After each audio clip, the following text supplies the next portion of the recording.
Okay, let's go ahead and get started. Welcome to our top takeaways from the Dreamforce Healthcare and Life Sciences keynote, centered around the future of health and how it is connected. We're really breaking down the top takeaways and how you should respond. Couple of quick housekeeping notes. So we are recording the session. If you have questions, feel free. We'd love to answer your questions. Go ahead and utilize the Q&A at the bottom of your screen on the right-hand side.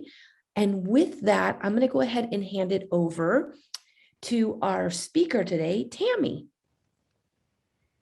Hi, everybody. I'm trying to get the slide deck to proceed here, and it doesn't look like it's working. So I might need to flip to a different show. Let's try this. Sorry about that. Okay. Hello, everybody. I am Tammy Ledke. I lead our Salesforce and HLS industry vertical for our global Salesforce team here at Slalom, which means that I basically get to work with all of our client leaders, our solution architects, our delivery, Salesforce delivery teams to really help our clients scope, sell, and deliver all of the Salesforce products across the healthcare landscape and ecosystem. So it's been really fun to be sort of in this role for the last few years to really see how Salesforce has taken such a great role in sort of transforming how we engage with our patients, our prospective patients, our clinicians, our colleagues in the ecosystem. I've been in healthcare for 15 years. I started in the clinical integration and health information exchange space. And so it's always been about bringing data to those who need it, where and when they need it, so that they can take action. I think what's been really exciting in the last couple of years is seeing how this translates into patient experience, provider experience, and even employee experience. And so we'll hit on a couple of key takeaways today. But again, as you heard from Jackie, we'd love for you to jump in with questions and keep this as interactive as possible. So just a little bit about Slalom. We are a modern consulting firm focused on strategy, technology, and business transformation. So what that means is that we work with our customers on, what are the business outcomes they're trying to drive? What is the technology that they need to get there? And then what are the people and teams and resources that they need to bring forward to make all of that come to life? Let me keep going. We are proud to be the #3 partner for Salesforce in North America and #4 globally.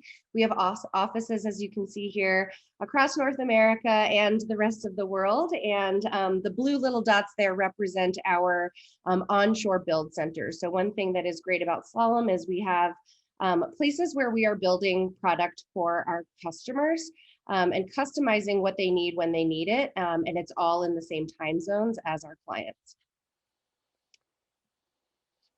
Okay, so getting right into the meat of this webinar, the first takeaway was all around connectedness. So if you think about this sounding a little bit like jargon, it is, but it is really coming to life over the last several years. So the desire to create a foundation, or some call it a platform, or I've heard chassis lately, it continues to resonate in this ecosystem. If you think about tools that have sort of proliferated in healthcare, like the EHR over the last couple of decades, you think about how do we connect some of these big tools and systems to other things that are more fit for form. And so personalization has been something that has come up a lot in the last couple of years as consumerism has continued to take hold.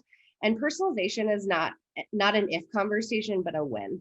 So we are seeing more and more of our clients take sort of huge shifts in the way they operate and the way they organize around being completely centric to putting their customers in the middle. And so something that has been in healthcare for a long time is this idea of breaking down silos. It's a conversation that we've heard, certainly in the 15 years that I've been in this industry. I think what is really exciting about Salesforce and the prospect for what this platform creates is that we're not just having these conversations inter-organization any longer. So it's not just about silos. within a health system or within a pharmaceutical company launching a drug. It is between, so in inter-organizational collaboration that we're seeing come to life. And so if you think about sort of the opportunity to be able to automate workflows all on behalf of the patient and the user from across organizations, that is something that we're seeing come to life. So I think actions you can take on this are, if you're already down a path for considering or implementing an enterprise CRM system like Salesforce, I think it's all about checking in on how well you're meeting that vision and the goals that you set out to accomplish when you purchased that tool or came up with your plan to implement it. Are you measuring the impact of your efforts?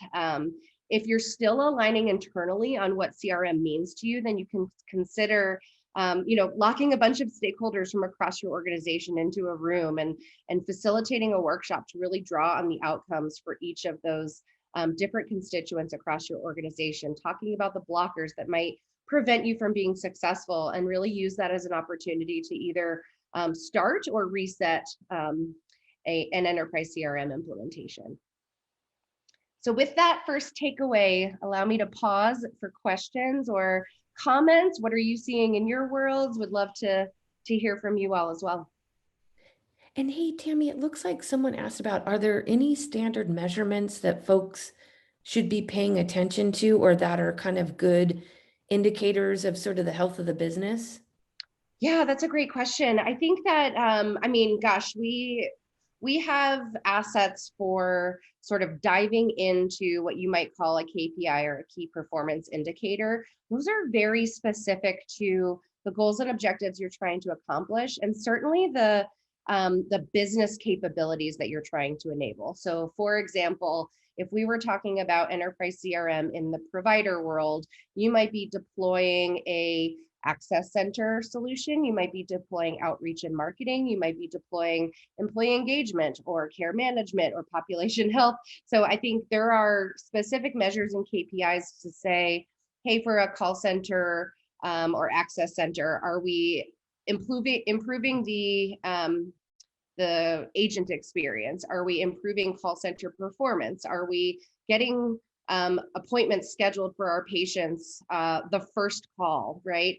I think there are key metrics that are measurable and some that are qualitative for each and every business capability that you might look to enable. So it's, I would say, sub-vertical dependent and also business capability dependent. Did that answer your question? If you have something specific, would love to talk about it. Perfect. Okay. Any other comments or questions from the audience? I don't see anything else in the Q&A, so I think you can move to your second takeaway. All righty. Oh, and I forgot to click on this piece. I will do that next time.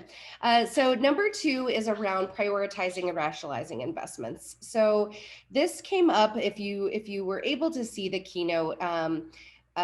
Somebody from Salesforce interviewed a gentleman, William Fleming from Humana, and he basically shared how Humana stays durable and sustainable in the market. And it's really through three things. One is a customer-backed mindset and really promoting use cases that matter. The second was investing in partnerships by recognizing their own positioning. And specifically, he called out, we're not a tech company, so we rely on our partners to help us advance ourselves in technology that we can't create ourselves. And number 3 was a relentless focus on outcomes, which really resonated with me and Slalom, because it is one of our 10 priorities when it comes to how we measure success with our customers. And so that relentless focus on outcomes is how every project should be driven, right? Always starting with that why, and I'll hit that in a moment. But I think what was really cool about the Humana's mindset was that they really use this test and learn mode, right? So they'll build something, they'll collect a lot of data, they'll pivot, and they'll react. And I think this is really interesting in this sort of new customer focused mindset, because you really need to be able to read between the lines of the data that you're collecting. And if you're thinking about every interaction that you're having with a customer or prospective customer, and then trying to identify, where might they drop out of the process, or where might we not be meeting their needs, or if we can dig into why a customer satisfaction score might be trending downward, it gives you the ability to react. And so this was one where he talked about e-commerce transactions, and they had collected millions of transactions before they pivoted to react and build something new, or their next phase.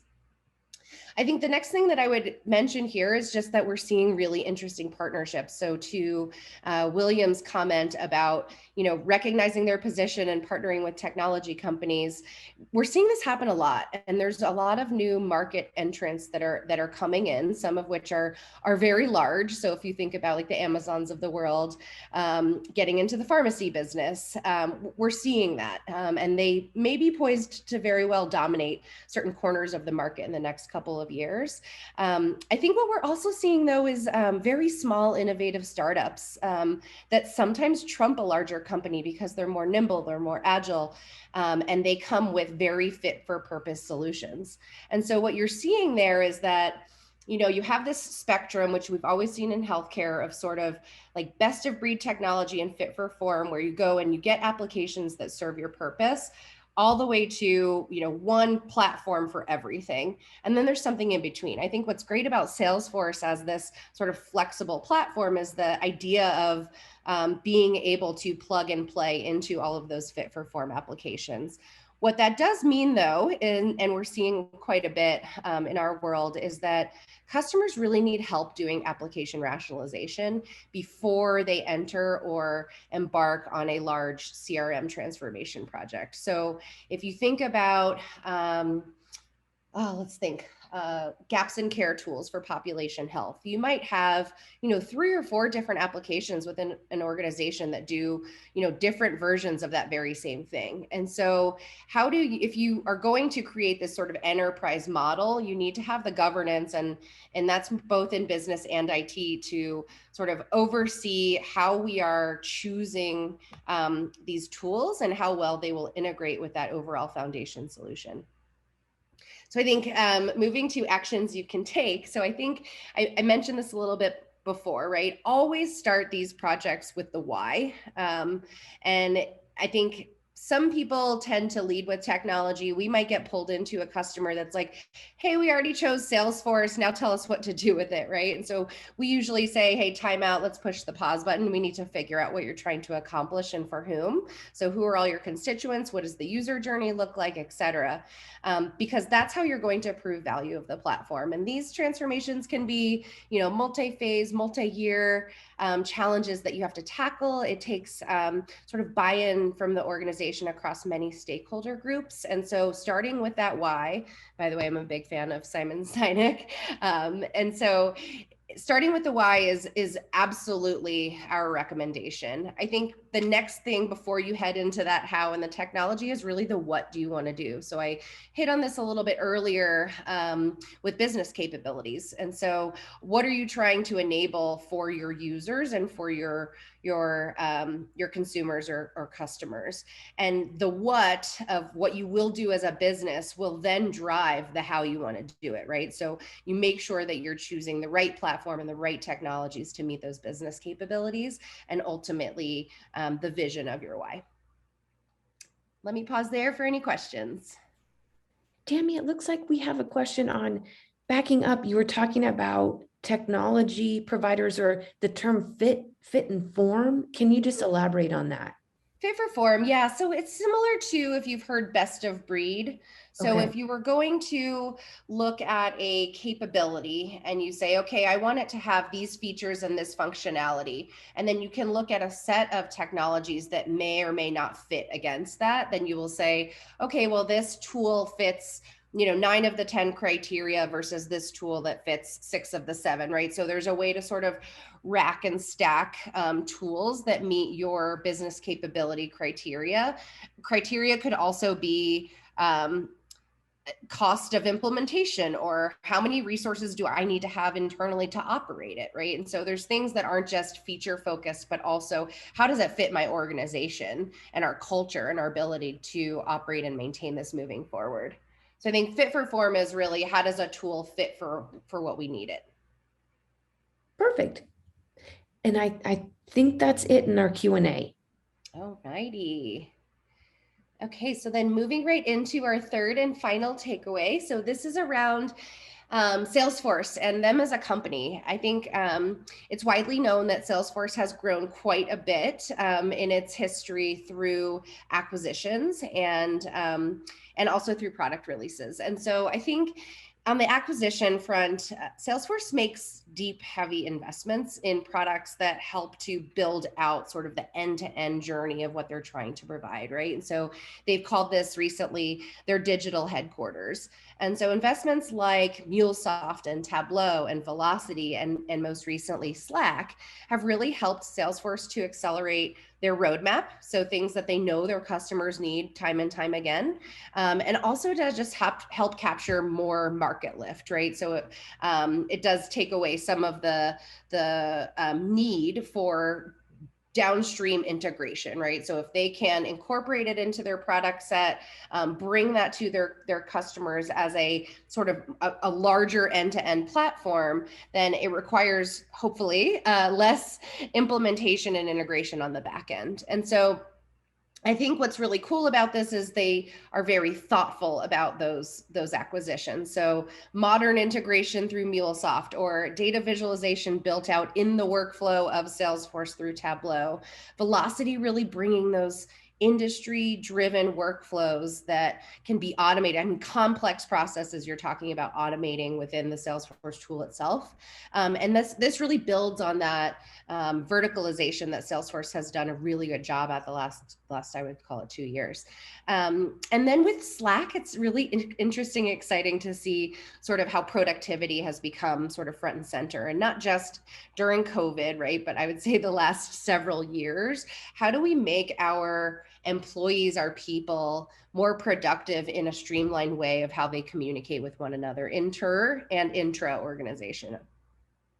And then the last piece here is on the seasonal releases. I think Salesforce prides itself, and I agree that their 3 releases a year allow them to, continuously deliver innovative features to their customers on a regular basis. And so I think that, the intake process and the communities that they have set up so that they can hear from their customers, hear from their partners like Slalom, this is what we need in the roadmap because our customers are dying for it, or customers themselves saying, this is a make or break for me, helps them to prioritize the investments that they make 3 times a year.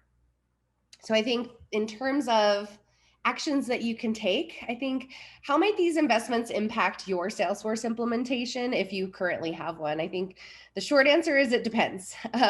If your transformation initiatives are losing steam potentially because of integration challenges, or your business is challenged with the speed with which your IT organizations can integrate or surface data into your Salesforce platform, you might consider doing something like looking at modern API architectures with a tool like MuleSoft.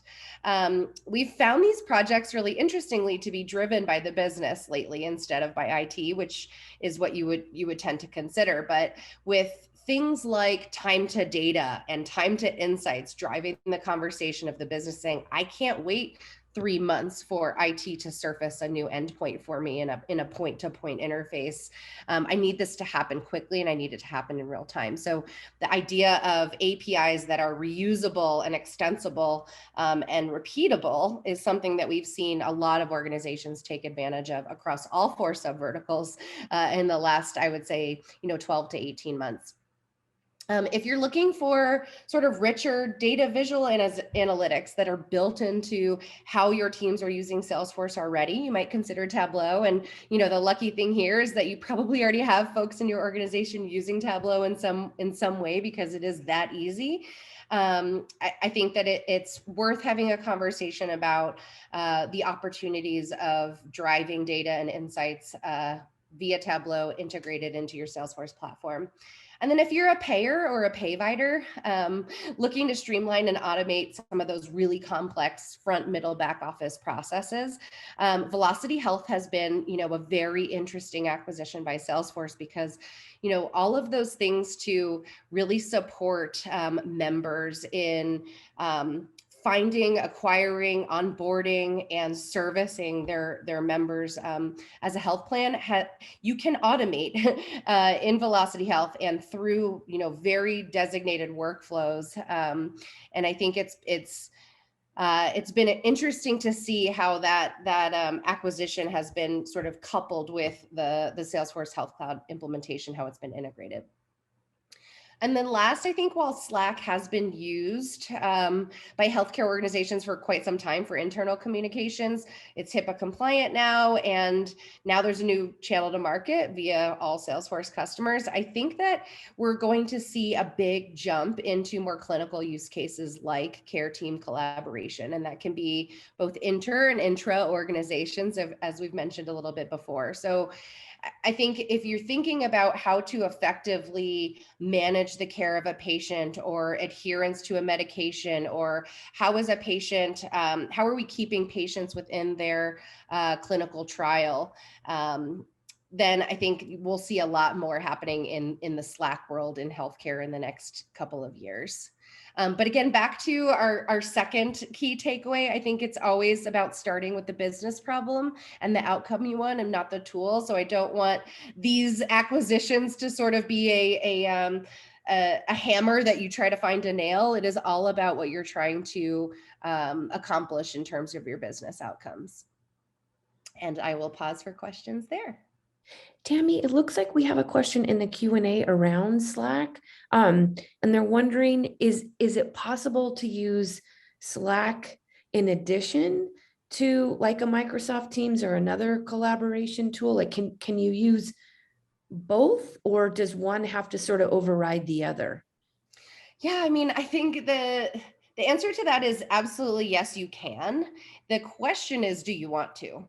So I think in the world that we are in, I know I am personally challenged by the plethora of communication tools that are out there, right? Think about following up to emails and chatter posts and Slack messages and Teams messages. That's certainly something I live with day to day. And I find it very, very hard to stay on top of things and know what to prioritize and when. And when an alert goes off in one or all of those, you feel the need to get distracted and jump to it, right? So I think that the opportunity for Slack is streamlining that, right? And there are really cool integrations we're seeing with Slack too, where you can integrate and move things from other channels into Slack. So you are creating that sort of one-stop shop for all of the communications that need to come to you. There's also some really cool tools, fit for form tools that I mentioned earlier, where you can surface insights from your Salesforce instance in an automated way, right? So for example,